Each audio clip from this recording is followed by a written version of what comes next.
The Knox County Commissioners addressed school bus safety at Tuesday night's meeting. Jim McIntyre, the Knox County Superintendent, explained the overall goal of this bus improvement project.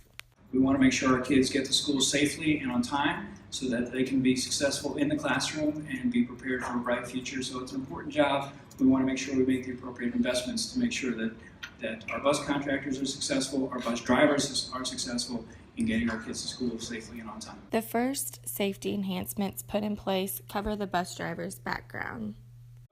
We do an annual license check and motor vehicle records check of each of the school bus drivers that are employed by the bus contractors in the Knox County schools. Each of the drivers is required, and some of these are simply requirements of the transportation transportation regulations. But each of our school bus drivers that are employed by our contractors have a physical on an annual basis, and that information is provided to us.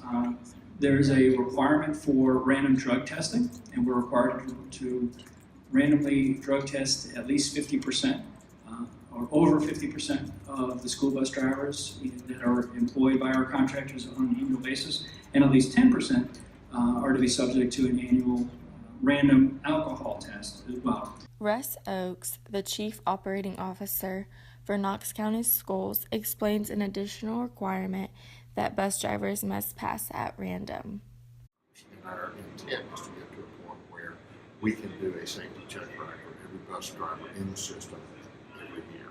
And what they do is they will board the bus at a random location, and they'll ride the routes with the driver, and they'll observe the driver operating the bus. And there's 20 different areas of the bus operation. We look at about 107 specific tasks that they look at, and they'll provide that feedback back to the driver and back to the contractor to say, to come back and say, this is how we're doing it. These are the things you're performing well on. These are some areas of weakness. The 2017 school budget provides an additional $1 million for the transportation program to provide better safety equipment and enhanced compensation for school bus drivers to be able to provide the best safety for students.